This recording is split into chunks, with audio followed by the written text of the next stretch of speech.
मालिक का नाम,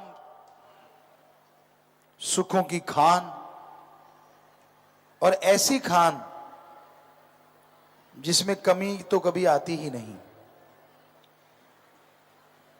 एक बार अगर खजाने उसकी दया में रहमत से भर लो, एक बार खजाने अगर राम नाम से भर लो, तो बरकतें इतनी बरसेंगी, झोलियां छोटी रह जाएंगी, बरकतें बरसती चली जाएंगी।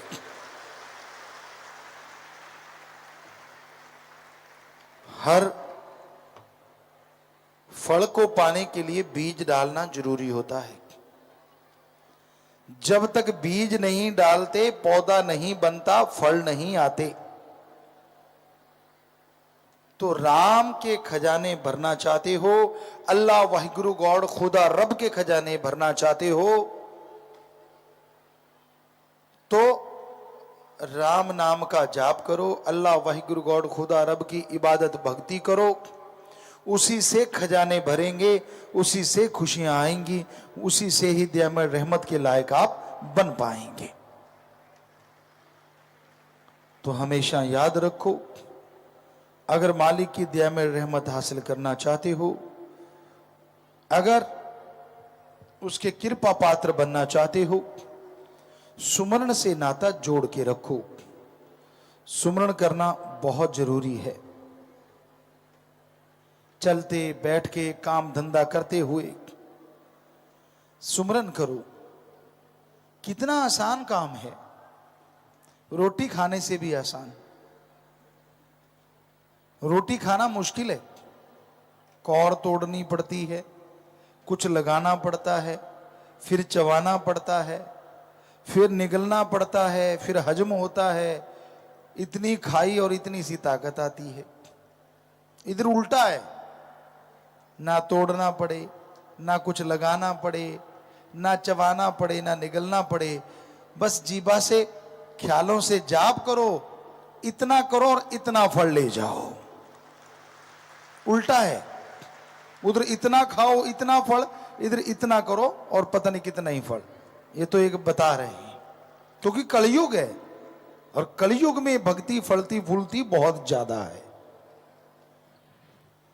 कलयुग में भक्ति करना ही मुश्किल है। चक्कर ये है,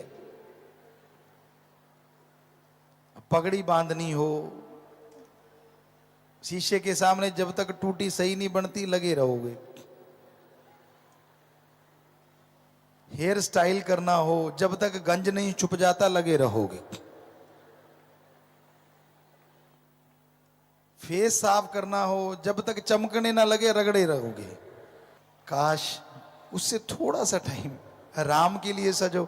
सुमरण के द्वारा ना आंखों में कुछ मारना, ना नाक में कुछ मारना, ना आंख में, बस थोड़ा सा सिमरन करना है कि राम राम राम। और वो भी सोचा करो यार, ईश्वर को कितना सुंदर लगूंगा मैं, क्योंकि वो ऐसी सुंदरता है एक बार आ गई फिर जाती नहीं, कुछ करने की जरूरत नहीं पड़ती। शाश्वत नाम श्याम मस्तान का रहमो करम, सजना संवरना उस राम अल्लाह मालिक सदगुरु के लिए कितना आसान है कि आपने सुमरण करना है। चेहरा काला पीला नीला जैसा भी है परवाह ना करो, उसको चेहरों से नहीं, उसको आत्मा से प्यार है। वो आत्मिक तौर पे बेइंतहा प्यार करता है। जो उसके लिए तड़पता है वो उसके लिए 1000 गुना तड़पता है। जो उसके लिए एक कदम चलता है उसके लिए लाखों कदम चल के आता है। पर अगर आप कदम भी नहीं चलोगे तो वो कैसे आएगा आपके पास। एक कदम का मतलब थोड़ा सिमरन करो, सेवा करो, चुगली निंदा बुराइयां छोड़ दो। सारा दिन अंदर ही अंदर ईर्ष्या में नफरत में इतने ना जला करो कि कहीं अंदर के दाने भूल जाएं। होता नहीं, चने के दाने बुनाने हो तो रेत में वो डाला करते थे पहले के टाइम में।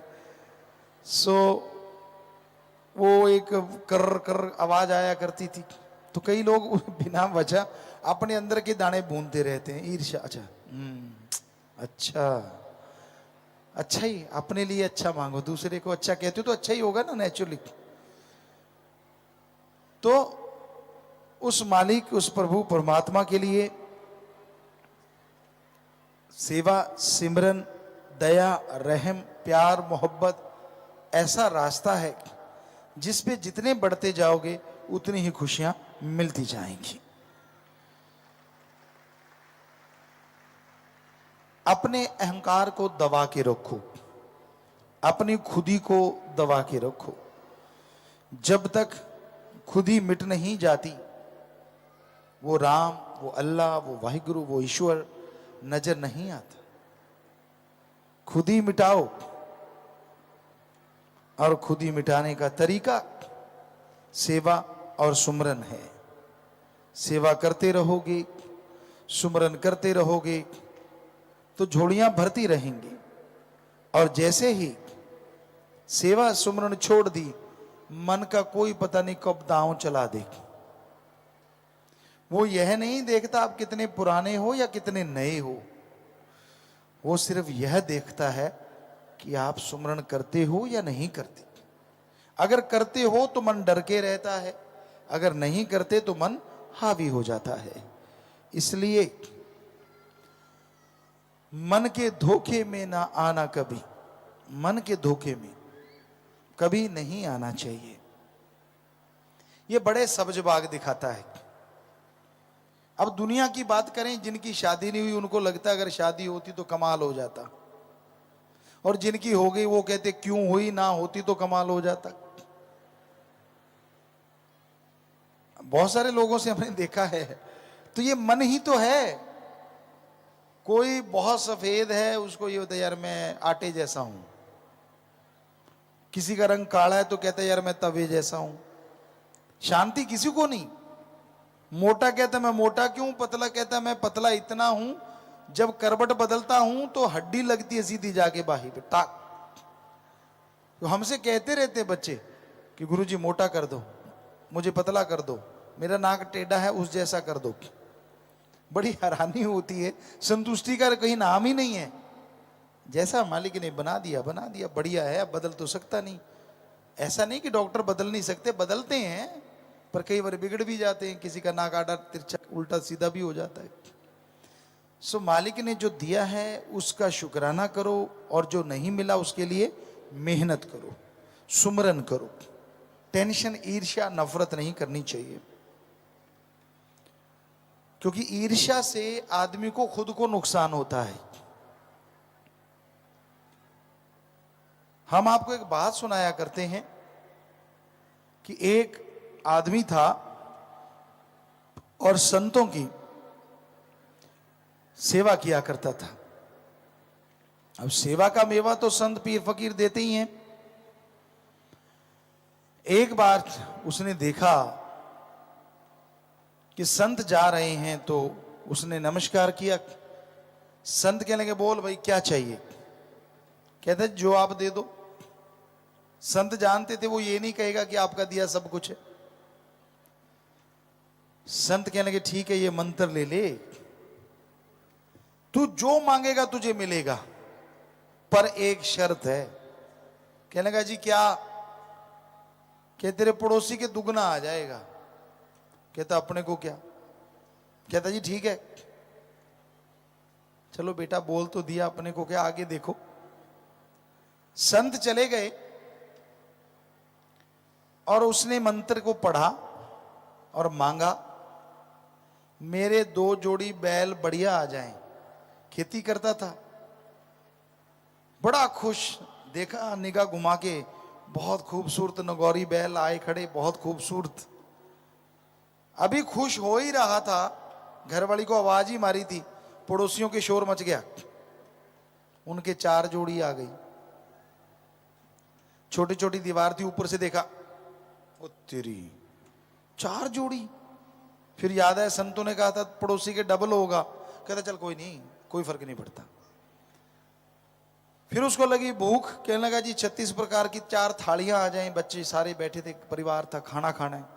4 थालियां आ गई, अभी कौर तोड़ के मुंह में डाली थी, पड़ोसी के शोर मच गया। फिर भागा, दीवार के ऊपर से देखा, उनके 8 थालियां आ गई। अब ईर्ष्या की आग तो जलने लगी, पर जैसे तैसे उसने फिर जाप किया, घर वालों को मैदान में बिठाया। कहता भाई अब देखो, मेरे खूबसूरत से घर बन जाए। बहुत खूबसूरत घर बन गया, सारे खुश होके देख रहे हैं, अचानक शोर मचा, पड़ोसी के 2 घर बन गए। अब तो आग लग गई, कहता अब नहीं कुछ मांगूंगा। दुनियादारी में मास्टर बहुत होते हैं, तोड़ने वाले, जोड़ने वाला तो मालिक ही है। वहां गया, कहने लगा यार मैं बहुत दुखी हूं। कहने लगे क्या हुआ? कहने लगा यार जो कमाई मैंने की, सेवा मैंने की, भक्ति मैंने की, वरदान मुझे मिला, पड़ोसी बिना वजह फायदा उठा रहे हैं। वो आगे मास्टर था, उस्ताद था बुराई का। तो मास्टर ने उसके कान में फूक फाक मारी, वो आ गया घर बड़ा खुश। कहता अब देखो पड़ोसी का काम। आके कहता मेरे घर के गेट के आगे एक कुआं बन जाए। एक कुआं बन गया, खुद का नहीं देखा, पड़ोसी के देखा, उसके गेट के आगे 2 कुएं बन गए, 2 खूह बन गए, पंजाबी च कहते हैं। अब कहने लगा मेरी एक आंख फूट जाए कि पड़ोसी के दोनों फूटेंगी, अंधे हो के कुएं में गिर के मर जाएंगे। पर संतों के वचन भूल गया, अगर नुकसान करेगा तो तेरा ही होगा, पड़ोसी का नहीं। कहता मेरी एक आंख फूट जाए, खुद की तो फूट गई। आप फूटी आंख से जब देखने गया तो पड़ोसी की दोनों दगदग कर रही हैं। फिर याद आया तेरी, मैं तो भूल ही गया, संतों ने कहा था अगर नुकसान करेगा तो तेरा होगा, उनका नहीं होगा। बेचारा एक आंख से सारी जिंदगी गुजारी रो रो के। सो ईर्ष्या नहीं करना चाहिए। परमपिता जी ने वचन किए, आग ईर्ष्या की सबको बाल रही, आग ईर्ष्या की सबको जला रही, ईर्ष्या प्रेम का बूटा उखाड़ रही, आग ईर्ष्या की सबको बाल रही या जला रही। प्यार होना चाहिए, मोहब्बत होनी चाहिए, और वो भी सच्चे दिल से, डुप्लीकेट नहीं। यार दोस्त मित्र कौन अच्छा होता है? आप गुंडे हैं और आपको कहे वाह वाह बहुत बढ़िया काम करते हो, वो दोस्त नहीं है। आप निंदक हो, आप अपने माँ बाप की निंदा कर रहे हो और वो भी कहे हाँ हाँ बेकार है तेरे माँ बाप, वो दोस्त नहीं है। दोस्त वो है अगर आप गलत काम कर रहे हो, वो आपको कहे यार गुंडागर्दी मत कर। दोस्ती में सही राह दिखाना ही सच्ची दोस्ती होती है, चमचागिरी नहीं करनी चाहिए। आप अपने माँ बाप की निंदा कर रहे हो, सच्चा दोस्त कहेगा यार निंदा मत कर, मैंने तेरे मम्मी पापा को अपने साथ बुरा होते नहीं देखा, तो मैं कैसे कहूं वो बुरे हैं। चल तेरे को बुरे लगते हैं तू किनारा कर ले, पर उनको बुरा मत कह, क्योंकि तेरे अंदर भी उन्हीं का खून है, तू कहां से अच्छा हो जाएगा फिर। ये है दोस्ती। पर कड़वी बातें होती। माँ बाप बच्चे को राह दिखाते हैं, पर माँ बाप को दोस्त की तरह होना चाहिए, एक मित्र की तरह। आपकी बेटी छोटी है, बेटा छोटा है, स्कूल जाता है, आप उसके साथ एक दोस्त की तरह हैं, तो आपको बताएगा कि किसी ने उनको टच किया गलत या कुछ गलत हरकत करने की कोशिश की, तो वो आपको घर पे बताएंगे और आप उस बच्चे को बचा लोगे नरक से। और अगर आप लाठी मार बाप हैं या थप्पड़ मार बाप हैं, तो बच्चे आपको कुछ नहीं बताएंगे, उनके साथ गलत होता रहेगा, वो बेचारे सहते रहेंगे और आपको बताएंगे कुछ नहीं। इसलिए हैंकड़ी ना जमाया करो बच्चों पे, उनके साथ दोस्ती भी रखो, डर भी हो उनको आपका, लेकिन दोस्ती ज्यादा हो, ताकि कोई भी गलत बात हो, कोई भी गलत उनके साथ होने वाला हो, वो आपको पहले से बताएं और आप अपने बच्चों को बचा सकें। और उनको कभी गलत चीज ना दिखाओ। आप में लड़ाई होती है, पति पत्नी में हो ही जाती है, हमने तो देखा नहीं जिसमें ना होती हो। जी, तो ऐसे शायद पति कोई नहीं है, एक दो चाहे हो कि जिनकी लड़ाई ना हुई हो। एक सज्जन है, ये तो राम ही जाने, उनका हाथ खड़ा हुआ था पर फिर उसने नीचे कर लिया, एक आध बार होगी कभी। जी, क्योंकि बड़ा मुश्किल है। 5 तत्व होते हैं, रजो तमो सतो, तो ये जो गुण होते हैं ना ऊपर नीचे हो जाते हैं, आदमी की लड़ाई हो जाती है। लेकिन बच्चों के सामने मत लड़ा करो। आप अपने घर में कमरे का एक नाम जरूर रखो, महाभारत। जिनकी लड़ाई ज्यादा होती है, ये वचन है, आप मान के देखो, महाभारत लिखो और जब लड़ाई करनी हो चलो महाभारत में। असल तो उसी समय हंसी निकल जाएगी और लड़ाई खत्म हो जाएगी। पर चलो लड़ोगे भी तो कम से कम बच्चे तो बचेंगे ना, आपकी गालियां नहीं सीखेंगे जो आप निकालते हो तरह तरह की, तब निकालते हो ना एक दूसरे को। वैरायटी होती है आपकी गाड़ियों में बहुत सारी, तो वो वैरायटी बच्चे नहीं सीखेंगे, वरना आपके ऊपर ही आने वाली है फिर बाद में। तो हमने देखा, हमें एक सज्जन ने बताया, हमें नहीं पता कौन से सत्संगी थे, कहते गुरुजी हमने महाभारत लिख रखा है और जब लड़ाई होने लगती हम कहते चल महाभारत, कहते हंसी पहले ही निकल जाती। कहता हमारी लड़ाई ही नहीं हुई उस दिन के बाद जब से आपके वचन माने। कहता महाभारत लिखा है और ये सच है। जिनके घर में मियाँ बीबी की सास बहू की लड़ाई है, इधर बहू सास भी बैठी होंगी, हाँ बहुत सारी सास बहू हैं, तो जिनकी लड़ाई होती है ना, घर में एक कमरा लिख लो महाभारत, और जब लड़ना हो चल बहू उस कमरे में, या चल सासू महाभारत में। तो हमें नहीं लगता कि आपकी लड़ाई रहेगी, वो हंसी में बदल जाएगी या बंदी हो जाएगी। तो वचन माने की गति, और फिर आप जल्दी लड़ना बंद कर दोगे। क्यों? क्योंकि जो मेहमान आएंगे वो कहेंगे ये महाभारत कैसे है कमरा, उसके ऊपर लिखा होगा ना महाभारत। अब वहां आपके पास म्यूजियम तो है नहीं जो महाभारत टाइम का सामान पड़ा है, तो बताना पड़ेगा ना कि हाँ भाई महाभारत क्यों लिखा है। तो फकीर ऐसी चीजें बताते हैं जिससे आदमी की जिंदगी बदल सकती है। और दिखने में लगता है मजाक है, लेकिन हकीकत में वो जिंदगी बदलने का तरीका होता है। एक फकीर थे, अभी पीछे की बात हमें किसी ने बताई कि सास वो बहुत लड़ती थी, बहुत ज्यादा लड़ती थी, पति को भी अपनी सास को भी। तो फकीर के पास गए, भाई लड़ाई मेरे से तो लड़ा जाता है, मैं क्या करूं। कहने लगा जब भी लड़ाई आए, 8-10 उसने तावीज से बना दिए, जब भी लड़ाई हो तू इसको दाढ़ के नीचे दबा लिया कर, बस लड़ाई नहीं होगी। आपको लगता है कोई मंत्र था? नहीं, आसान सा तरीका है। अब पर्ची दाढ़ में दबाएंगे तो मुंह नहीं खुलेगा, और मुंह नहीं खुलेगा तो लड़ाई कहां से होगी। तो ये तरीके होते, और कोई तावीज नहीं था, खोल के देखा कोरा कागज। तो ये सच है, आपकी लाइफ चेंजिंग चीजें हैं अगर आप उस पर अमल करो। और बच्चों के सामने तो बिल्कुल ना लड़ा करो, ना गप मारा करो। बच्चे को कहते गप नहीं मारते बेटा, ना बेटा गप नहीं मारते। बाहर से फोन आया, पापा घर में है, कहता बोल दो बोल दो। पत्नी को कहता है बोल दो मैं घर में नहीं हूं। बच्चा वहीं बैठा, कहता अच्छा बोल लो ऐसे कि गप नहीं मारते, और गप मारो जरूर।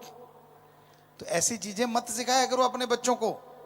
ये मत सोचो कि वो छोटा है, दिमाग पहले महीने में ही बहुत बन जाता है। आपको पता होना चाहिए, गर्भ में जब पहले महीने में सबसे पहले आत्मा आती है और फिर दिमाग बनता है, बहुत कुछ सीख जाता है बच्चा, शुरुआत हो जाती है। साइंस मान जाएगी कल को, हम आपको आज कह रहे हैं। और जब वो बाहर आ जाता है तो फिर आप कैसे कहते हो वो छोटा है? उसका कंप्यूटर ऑन हो जाता है, ये वाला माइंड ऑन हो जाता है, जो जो आप कर रहे हो वो फिट हो रहा है उसमें। इसलिए अच्छा अच्छा किया करो बच्चों के सामने, ज्यादा सियाने ना बना करो। कई बार होता है ये तो छोटा जाए, इन्हों की पता है, ऐसे नहीं है, उसे सब पता है। तो हमेशा ये ध्यान रखो, दोगली जिंदगी कभी जीना नहीं चाहिए, क्योंकि दोगली जिंदगी बड़ी गंदी जिंदगी होती है। दोगलापन अच्छा नहीं होता। रिश्ता वही अच्छा होता है जो इंसान को राह दिखा दे, इंसान को रास्ता चलना सिखा दे। दोगलापन करती है आज दुनिया, हमने देखा है ज्यादातर लोग दोगलापन ही करते हैं। दिखने में कुछ और, करने में कुछ और।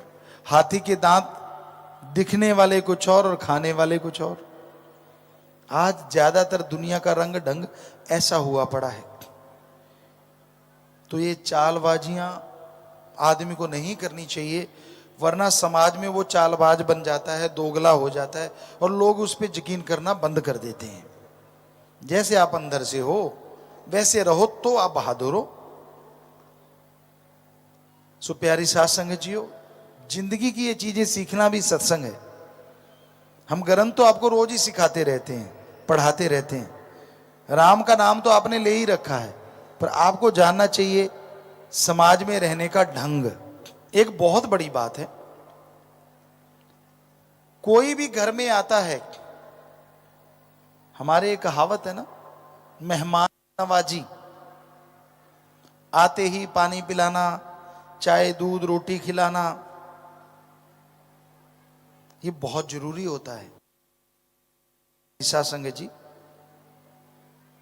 सिर्फ इंसानियत के नाते नहीं, हम इसके फायदे गिनाते हैं आपको।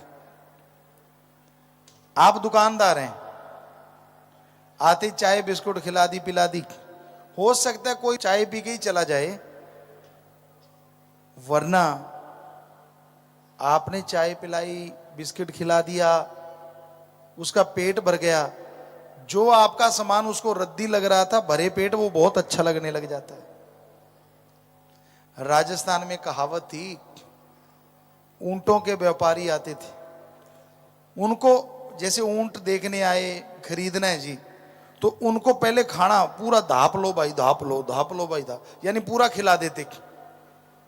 उनका मतलब ये होता था कि अगर आएगा व्यापारी ऊंट खरीदने, अगर वो भूखे पेट है तो उसको ऊंट भी भूखा भूखा सा लगेगा कि यार कमजोर कमजोर सा है, और खुद का पेट भरा है तो ऊंट चाहे कमजोर हो ऐसा लगता, वाह क्या ऊंट है यार, कमाल का। तो इसमें बिजनेस के भी फायदे हैं। तो इसलिए हमारे कल्चर में, हमारी संस्कृति में आने वाले को पहले पानी पिलाते थे, फिर खाना खिलाते थे, ताकि उसको सारा कुछ अच्छा अच्छा लगे। भूखे पेट तो भगवान का नाम भी अच्छा नहीं लगता। ऐसी बातें कोशिश किया करेंगे कि आपको बताएं, क्योंकि एक सीखता आदमी पढ़ के और एक सीखता है उम्र से। उम्र जो होती है ना, आदमी को बहुत कुछ वो सिखाती है जो किताबों में नहीं होता। चाहे आप मानो चाहे ना मानो, वो आपकी मर्जी, लेकिन ये हमारा तजुर्बा है, हमने भी अनुभव किया है। उम्र जो होती है आदमी को बहुत कुछ सिखाती है। जैसे जैसे आप आगे बढ़ते हो, लोगों से आपका व्यवहार पड़ता है, आप दुनियादारी में विचरते हो, आपको पता चलता है कि किस तरह के लोग रहते हैं, कैसे होते हैं, कैसे ठगी मारते हैं, क्या होता है क्या नहीं। पर आपको समझ जाना चाहिए, और आंखें बंद करके यकीन मत किया करो। साथ संगत जी, कई बार क्या होता है, कोई गुरु की उपमा कर देता है, परमपिता जी की कर दी, मस्ताना जी की कर दी, हमारी कर दी आपके सामने, और आप वो सतगुरु के आशिक, उन्होंने उपमा गाई और आप पूरे के पूरे उन पे फिदा हो जाते हो, यार ये तो पूरा भक्त है। ना बेटा ना, ऐसा मत किया करो। यहां इतने चतुर चालाक लोग हैं, उनको पता है कि ये सत्संगियों के सामने सतगुरु की उपमा गाओ, चाहे फिर इनका घर ही लूट के ले जाओ। इसलिए परमपिता ने कहा, रहना मस्त ते होना होशियार चाहिए। इसलिए होशियारी हमेशा रखा करो।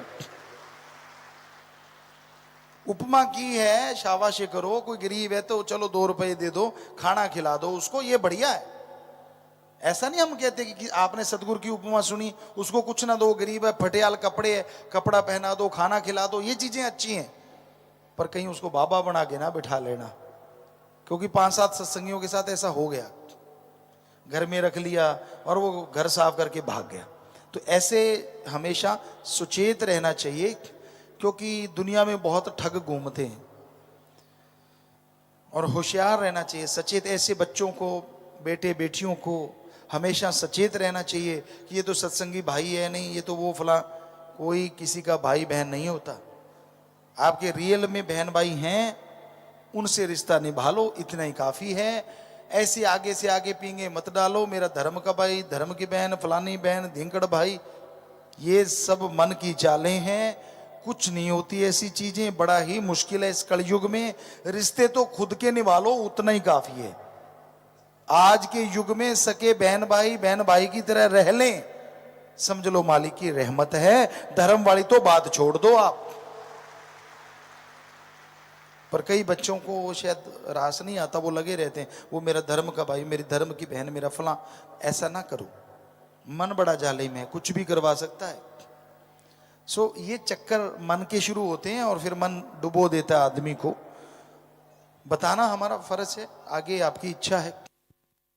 धन धन सतगुरु तेरा ही आशा। सभी साध संगत जी से निवेदन है कि मेरा चैनल जरूर सब्सक्राइब करें जी। धन धन सतगुरु तेरा ही आसरा।